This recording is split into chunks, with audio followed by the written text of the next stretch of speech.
Thanks for staying with us. So the President, Bola Ahmed Tinubu, has approved a 150-day duty-free import window for specific commodities, including maize, husked brown rice, wheat, and cowpeas. The initiative also suspends duties, tariffs, and taxes on these imports through both land and sea borders. Joining us on the show is an international trade specialist, tax expert partner, and the West Africa Global Trade Advisory Leader at Deloitte, Chijioke Odo. He will be analyzing the timing, impact of this announcement on the country's revenue and finance. Welcome, sir, Mr. Chijioke, to the show. Good to have you on. Good morning, good to have you. Good to have you on the show. Right, so this announcement has got people with mixed feelings. Some agree, some disagree.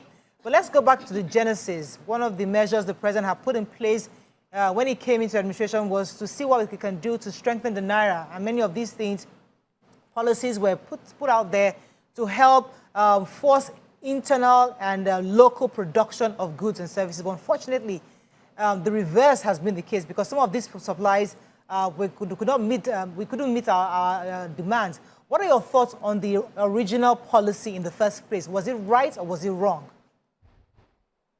I mean, I would say, one to look at things in perspective, right? So at the time the president came on board, one of the things that, of course, we were trying to do then was to see how we could grow local, eat local, okay? So why not encourage local farmers? Why not encourage local production of products? So if that is what we want to do, then why not start off first trying to promote promote this policy. So that was why that policy was rolled out in the first place. And I would say it was a policy, it was the right policy at that time. But again, like we know, things evolve, okay? And as things evolve, you need to continue to re-strategize. And we have come to a point where food inflation is 40.7%. We cannot continue to have that at that point. So we need to find a way to ensure that as much as possible, we can drop that figure down and get food to people, because when you have a hungry populace, you have a restless populace. So I think from the outset, good policy, but needed to evolve. Okay, sir. So, some persons have said that this may just be more like a short-term measure to alleviate what Nigerians are going through, but in the long term will have adverse effects. Do you think this would have adverse effects, considering the fact that we are trying to go back to a place where Nigeria can feed Nigeria? Or can we just accept this now, see how some things can be lifted, inflation reduced, food cheaper for Nigerians, and then find a way to go back to the original plan that we've had? Or we forget about the original plan and people can have free market access to import and export whatever they like? I mean, I don't think we are reversing the policy. I mean, when you were speaking earlier on, you said it's a 150-day program, right? So for 150 days, the idea is to get food in as cheap as possible and as much as possible, so that again we get this inflation down and we get food to people to eat. 150 days is 5 months. The idea is between now and the 150th day, plans would have been put in place, and actually implementation as well, to get farming ongoing. So whether wet season farming, dry season farming, I mean, the idea is by the time the 150 days window is over, we would have ramped up production, we would have ramped up storage, we would have ramped up distribution. And of course, we can go back to the policy. And of course, the idea is between now and then, why did we get to a point where there was hardly food in the market, and if there was, it was very expensive? That brings us back to the causes of the food inflation, which is the issues around production and the issues around distribution. And so in that plan that has been rolled out by the president, I mean, just taking a glance at it, it just shows that in that 150 days, these issues of production, at least, because distribution is a matter of the cost of distribution, all right? So, but at least from a production standpoint, we ramp up production and then we go back to the original policy. Okay, so with this new development, when are we going to start seeing the when are we going to start getting the positive impact of these things? So, I mean, maybe we go back to why there's food inflation, right? So how do we get food into the country? We either produce it or we import it. From a production standpoint, why do you have production shortages? Because of insecurity challenges, all right? Plus, I mean, some will argue there's also climate change, and also some would argue that there's also the conversation around the infrastructure that is being used, or the know-how of farmers. Then you tell them, once you produce, you need to distribute it. How do you distribute? You have trucks. How do trucks move? Gas prices, energy prices, those things have gone up, okay? Now, if you're not producing and distributing locally, what are you doing? You're importing. What are the components of importation in terms of what drives price? The original price of the product, the FX, the foreign exchange rate that are using to convert it, and of course, the duty. So what Mr. President is doing is this, okay? From a production standpoint, we will continue to ramp up production. But from importation, we can't do anything about the FX for now. It's not a short-term fix. What the president has power to do is to vary the rates. And so what he's saying is, let us take away the tariffs, the taxes that are imposed upon importation, so that at least we can bring down the cost of imports. What does this do? Of course, it gets imports cheaper. And then, of course, one would argue, okay, so what about local production? No, so local production won't suffer. The idea is not for it to suffer. The idea is to use that 5-month period to fix it. So it's not going to be the norm going forward. Okay. What we're going to do is get food in and then fix production, and of course we begin to get food into the country. This duty suspension is on only a selected number of foods. We also have foods that are only locally available. Like you don't buy ram and tomatoes. We're not importing those things, but you see their cost always going up along with all the factors that we have highlighted. How is the suspension on this selected number of goods going to influence the price of other locally available goods that are high? I mean, it's not a fix for everything, okay? The idea is on staple foods. The idea is on commodities, okay? And that's why wheat, rice, and all the other things you mentioned earlier on, because this is what Nigerians largely survive on, okay? I mean, the large majority of Nigerians survive on. And so, as much as possible, Pareto principle, let's ensure that we get food to at least 80% of the population, okay?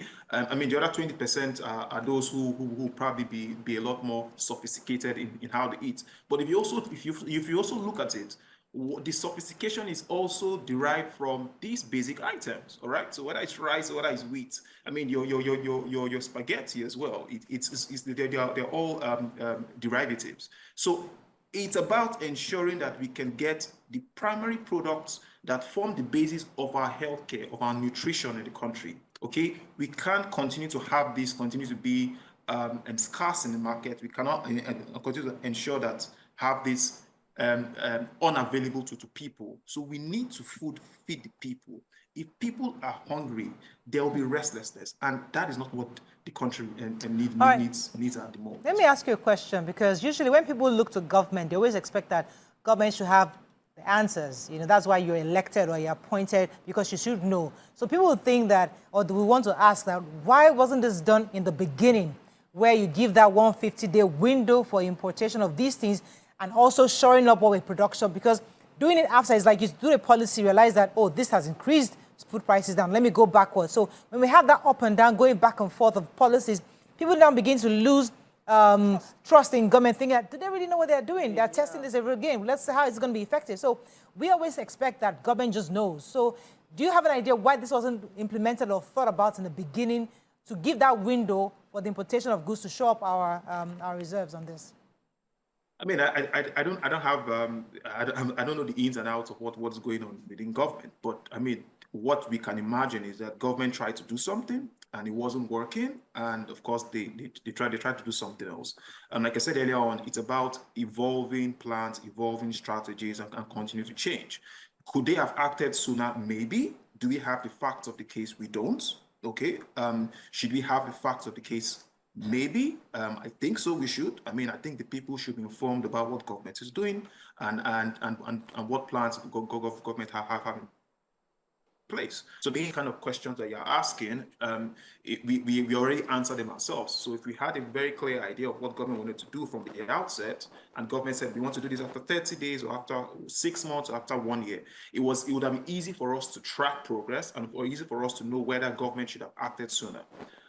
Be that as it may, government has acted now. I think it's for us to hope that the facts that are on the ground has informed government's current decision, and the 150 days that has been provided is not wasted, because it's one thing for you to say, I will remove tariffs, get foods into the country, let them be cheaper. In that 150 days, I start production, and then of course, after 150 days, of course, we need to see some harvest, okay?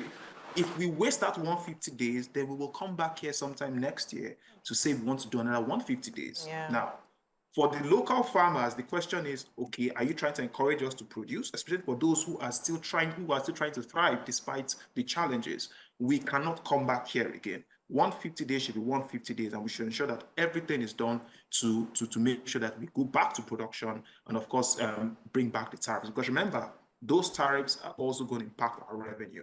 And of course, if we want to balance the budget, we cannot continue to have a reduced revenue.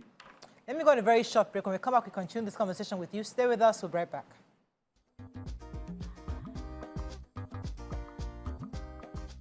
Stay tuned. Your View will be right back. Thanks for staying with us. We're still with our guest. If you had a question, I have a question. So I would like to know what plans the government has for farmers who have been supplying us food in terms of insecurity. One of the major reasons we have food scarcity and high cost of products is because of insecurity. A lot of the farmers have been sacked from their farms, especially in areas where there's banditry and all the insecurity issues happening there. Now, while we have 150 days of opening the window for importation into the country, what plans do we have to make sure that the farmers are secured enough to go back to the farm so that after 150 days, we can now revert back to the policy of eating Nigeria, growing and eating Nigeria? So, I mean, I don't have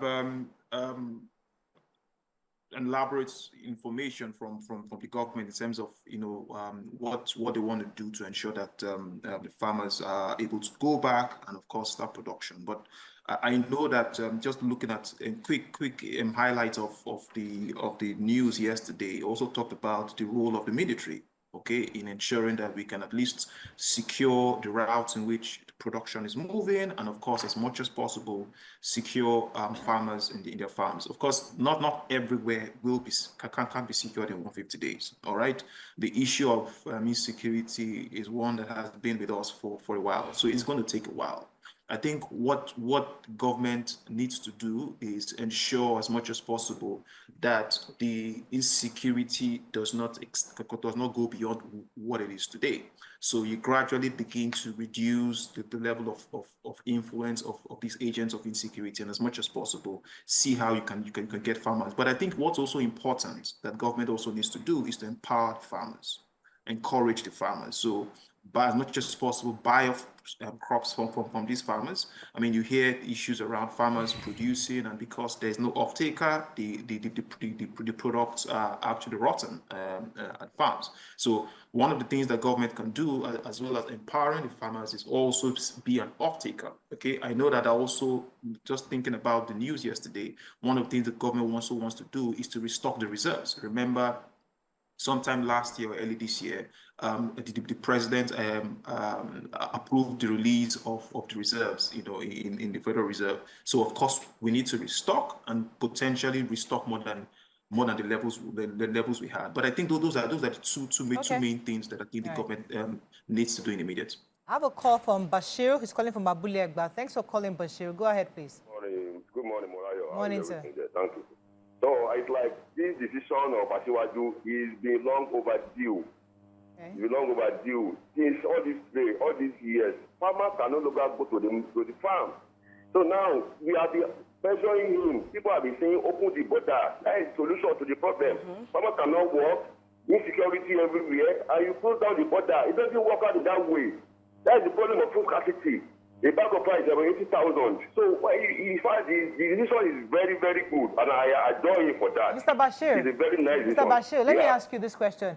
The reasoning was that we wanted to increase local production. Do you think that by opening the borders, it's going to weaken our potential to do that? Don't you think? There is no local production anywhere. Don't let us deceive ourselves. There is no local production anywhere. Everybody in that studio, cannot say that they are eating local rice. Nobody will say that. I will not believe that story. I am. Everybody is. For years now. Nobody is. I wouldn't believe that story. We are imported country. See my supplier here. Even to the toothpick. We imported toothpicks. Nobody will tell me that studio that you are eating local rice. I will See my supplier sitting here. It, sir. I've been buying from her for over 5 years. No country sustain without importation. Cannot do without importation. There is no way. All right. Thank you, Mr. Bashir. Your point is taken. Thank you so much. So I wanted to ask a question. You know, we have this habit in Nigeria that whatever goes up, you know, they come down. It's only here. And whenever they take into cognizance pricing, people don't consider these duties that you are removing. Dollar go up. Dollar go up. So won't we be needing our Trade Commission, our FCCCP, OPC, all of them to work with us together to see that, you know, there's price regulation? So let me even add to Nima's question, because the question, that was part of my question, is that yes, we understand they've removed the taxes, the duty and all that, but because dollar is still high in comparison to Naira, it's still going to cost higher to import. So people, those people who are trying to hope that they will import more, they are still may not even be able to import because they can't find it affordable. Don't you think, Mr. Odo? So, I mean, it's a great question you've asked, but this brings let's go back to school in terms of how these products get to you. So, products are purchased, say, somewhere in China, okay, at $100, okay.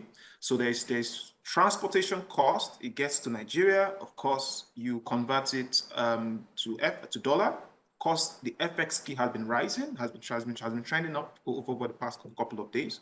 So if you take out tariffs and FX keeps rising, it's almost as if nothing has happened. Now, Mr. President has taken away the tariffs. Okay, so it means you don't pay these taxes. But if you clear it, who's going to take the goods from, say, a Apapa port to town? A truck.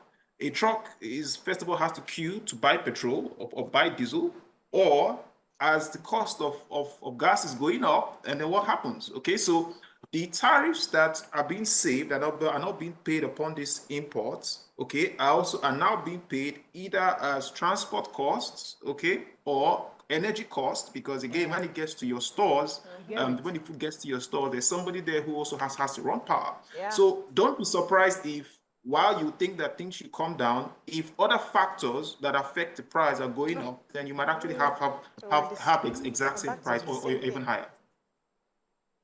Yes, you're stating a problem. No, the way you stated it, it has gone to hand under the cheek. We're still back to the same because we know ourselves. Let me take this call. Femi, then I'll come to Romatu. Good morning, Femi. You're live.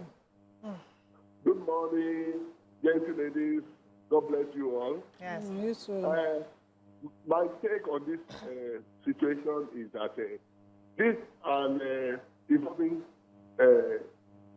occurrence that will lead the president also to take necessary steps.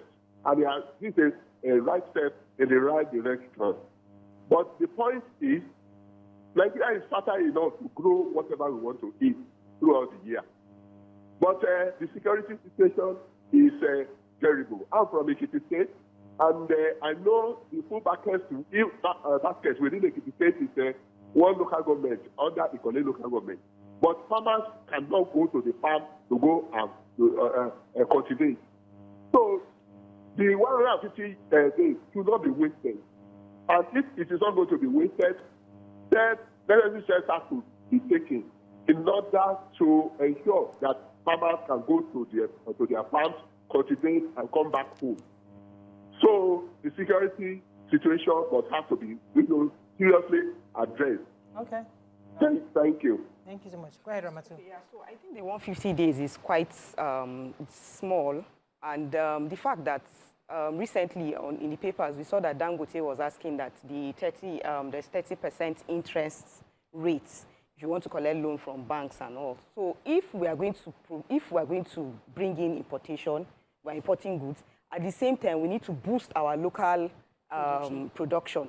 With this high interest rate, how are we going to achieve this food surplus at the end of the day and get it at a low price? How do we do? What are the measures in place to make sure that at least we get low interest loans? Is that a question for me? Yes, sir. Yeah. I mean, that's a very interesting one. If you notice, back during the last administration, one of the things that they tried to do was to provide low interest rate for farmers. Okay, but again, the mechanism or the framework in which that was provided, it's a different conversation. The rate is the rate. Those who provide this rate are also business people, and they also have to do what is necessary to stay afloat. And so one of the interventions we can have is government actually stepping in again. Maybe a lot more robust framework compared to what we had before, but that is the only way you can get cheap finance to farmers, and these farmers really need this cheap finance. Otherwise, we'll get to this point. But I agree with you 100%. Financing is important, and if you can't get that to farmers, then of course we will be back here by the 150. All right, let me take Asana from Abuja. Thanks for calling. The problem, if the stress subsidy is removed, there will be a solution to every problem. You don't make provision for anything. And at the end of the day, look at what people are facing because of fuel. So the only thing that people should do, we should go back and this fuel subsidy should be terminated so that everybody will be happy in this country. Because all these things that he's doing will not bring solution to the nation. It will continue. The problem will continue. That's my take. Asana, what was your proposition? What's your proposition? Huh? What's your proposition? The first subsidy should be removed. Should be returned, reversed. Yes, withdraw. Okay. Fuel subsidy. Okay. All right. Thank you so much, Hasana. Go ahead. God knows how that will be. I have a question concerning, the process of, these products getting to us. It's not a direct farmer to consumer most of the time. We have middlemen who would get from the farmer, then probably refine, polish, whatever, and then sell to us. And I'd like to know how the government, plans to, ensure that they do not overprice it. Because if you ask them, they will say they have gone through they've used the transportation, they've done this, they've done that, and that also adds up to the cost. But how can we put more like a limit, to say that the middlemen do not go overboard in pricing the product, so that at the end of the day, we're able to get the products cheap to the consumers that need it, that the government is trying to help? I mean, I also saw yesterday when the news broke that government was also thinking about a recommended price, ensuring that there's a recommended price for some of these items that are imported. Again, my sources tell me that it's still very early days in terms of the definite framework for this new policy. So I think in the next couple of days we will hear more, especially from the Minister of Finance, because I understand that there's still a lot of fleshing out that needs to happen, and so we will know more how this is going to work out. But clearly there needs to be some level of control. Okay, there needs to be some robustness in how it's rolled out. Otherwise, some of the things you talked about will happen. You could also have hoarding. So people can bring in these things, and then of course hoard them in some warehouses, wait for 150 days to lapse, and all of a sudden begin to sell this product at a very high price, meaning that you now have gouging, all right, and people begin to make money off this policy. That must not happen. And so the framework, how the framework is, when it's rolled out in a couple of days' time, I think it's important that government put measures in place to ensure that you don't have people benefiting off this policy. Okay. I have a caller. Thanks for calling. You're live. Yes. Good morning. I just over there how my good lady there. You know what the problem of this country is this? No, this We are just beating about the bush. I'm telling you, if fuel subsidy is removed for good 6 months, and this money is going to be like to refine our refinery, for good 6 months alone, the money being put on fuel subsidy can repair our refinery. Then immediately you go back to reduce the 200 naira per liter to the fuel again. You are not going to give me fish to eat. Fish still has to pass fish. Then I'll be every Nigerian is labor to hand their living. Why president is insisting that we want to give up our palliative? Is it the one that goes to feed every Nigerian?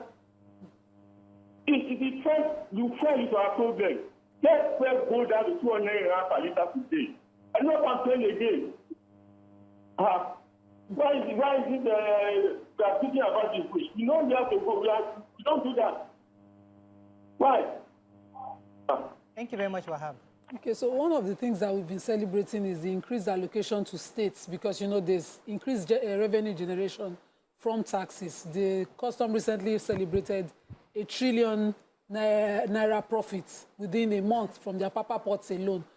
How is this going to affect it? Or are we going to sacrifice that for this new change that we're doing? I mean, it's a chicken and egg situation.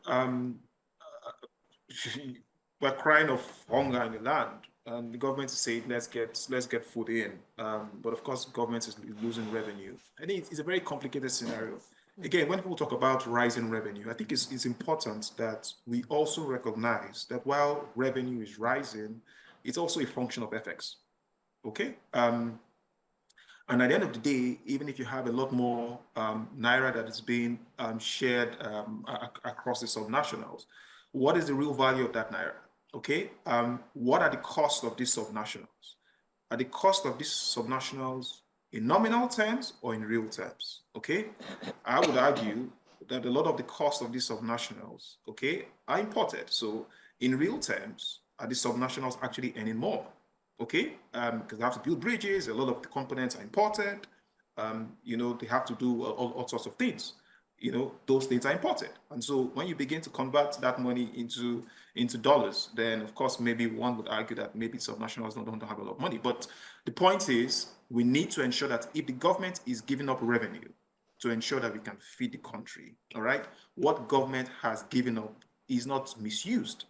Because if it is, then of course all we have done, like I said earlier on, is just to empower people and rich people who are going to take advantage of this new policy. Okay, let me take Marake. Thanks for calling. You live. Yeah, good morning. Good morning.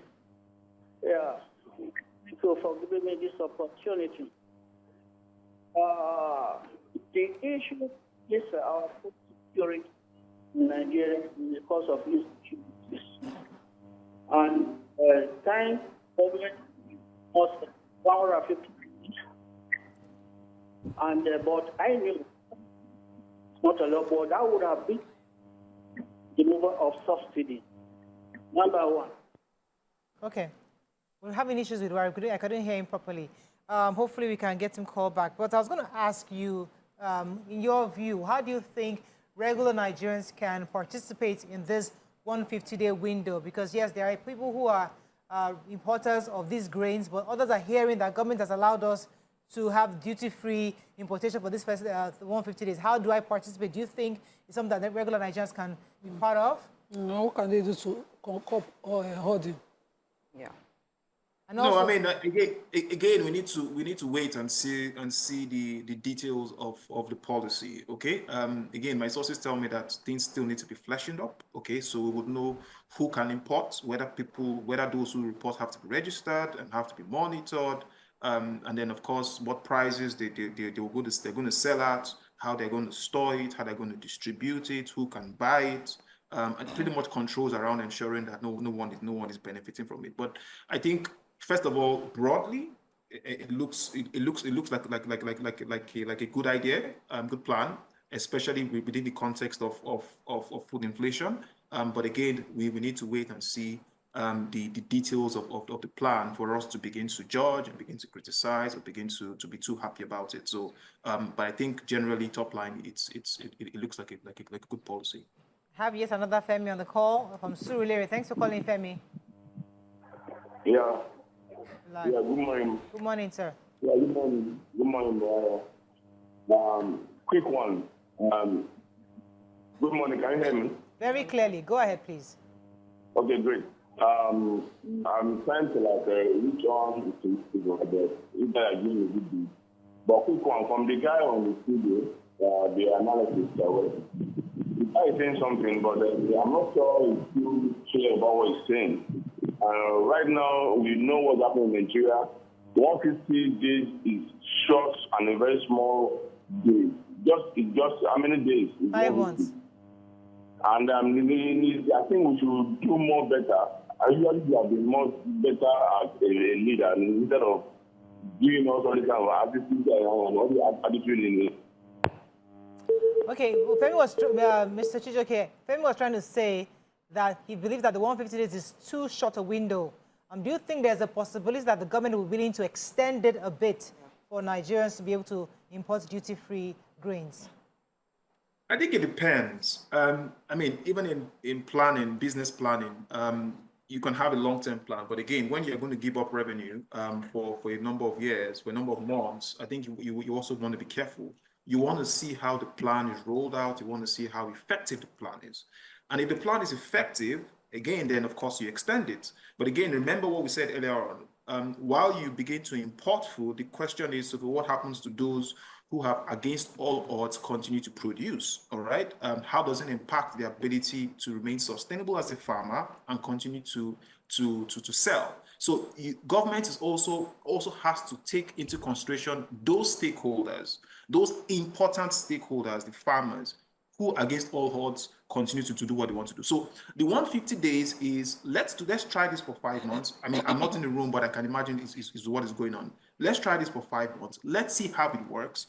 It doesn't cost us anything for the president, based on the facts that will be placed before him at maybe the 140, and says, look, Mr. President, we need to extend this. Or Mr. President, we think that the 150 days that we have provided is sufficient. We have seen the gains.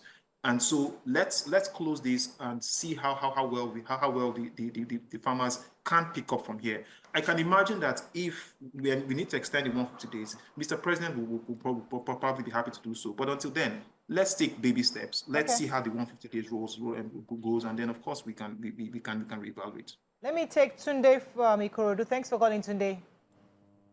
Good morning, Nigeria. Morning, you're live.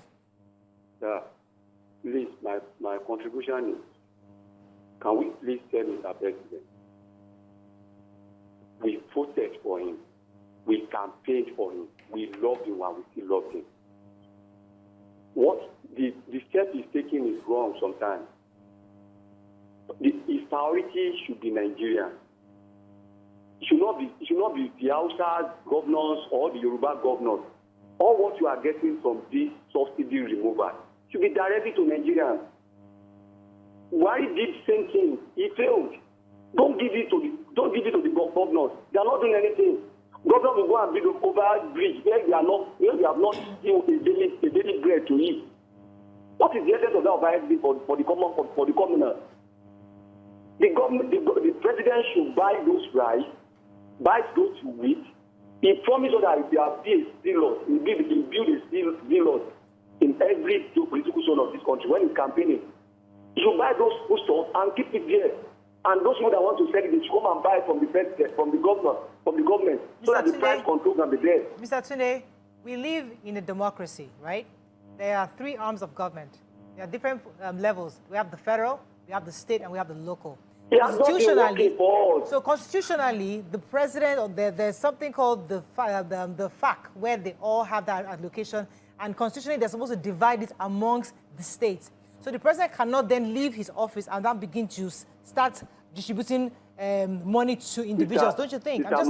Yes. I understand you. Yes. Why did he do the same thing for 8 years? This governor did not have our feelings. They did not mind us. Okay. Why did this thing for 8 years? Okay. Why did it for 8 years? The governor are wicked. That one are making up to be something for this.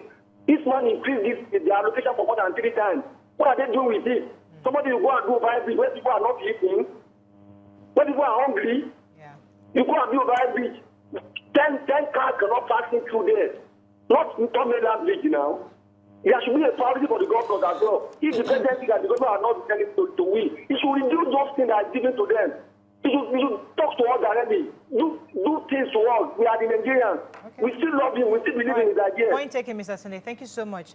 We take a comment on social media. We have to wrap up very soon. But he's a Nigerian and he's expressing his views, which is what this show is about. Mr. Chijoke, I'm going to give you a few moments to just wrap up in a nutshell this policy and how it tends to benefit Nigerians. You keep repeating several times about the fact that the federal government will be losing revenue. You keep saying the revenue loss for that time.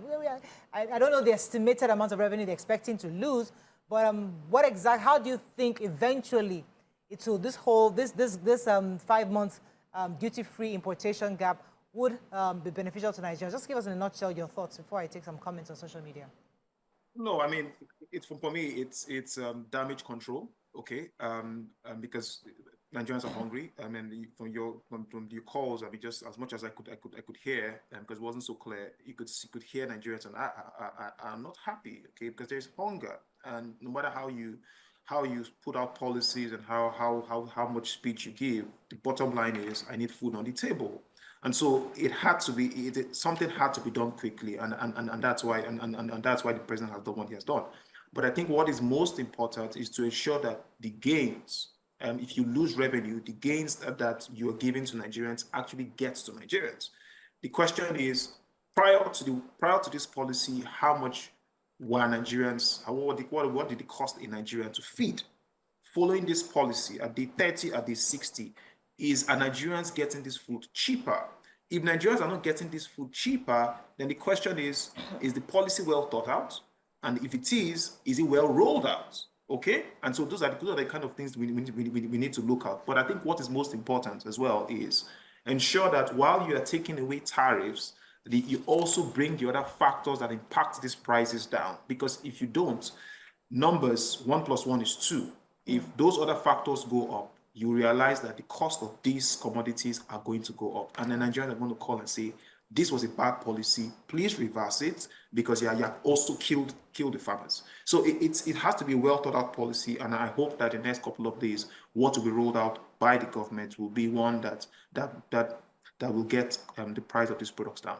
Thank you so much, Mr. Chijoke Odo. We'll be speaking to Mr. Chijoke. He's the tax expert, partner and global trade advisory services Deloitte. Mr. Chijoke Odo, thanks for joining us. We're going to go on a short break now. We'll come back with the show. Stay with us. We'll be right back.